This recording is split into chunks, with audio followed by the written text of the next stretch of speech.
Hello guys, el día de hoy estuvimos trabajando con nuestra notebook, with the notebook, and déjenme lo hago un poquito más grande. Tenemos que trabajar con este.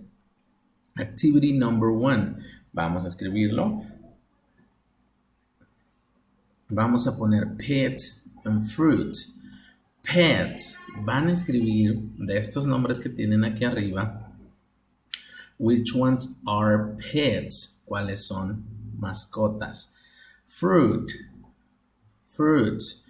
Todas las que encuentren aquí las vamos a poner en este lado. Remember, you have to write it down on your notebook. Tienen que escribirlas. Ok. Activity number 3. Ok. Viendo a estos animalitos, the animals that we have here, parrot, fish, mouse, frog. Vamos a completar activity number 3. Complete and draw. Dice, what's this? It's y ahí van a poner el nombre del animalito que ustedes quieran. Can or can't.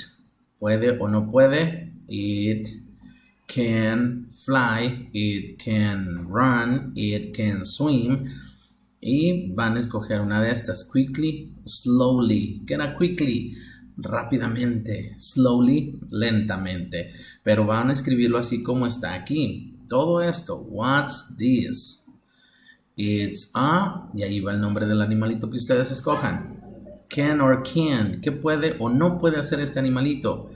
Y la forma en que lo hace. Quickly or slowly. Y lo van a dibujar también ahí en su libreta, ¿ok? Esto fue lo que estuvimos haciendo el día de hoy. Esta por aquí nos faltó. La actividad número 4, activity number 4.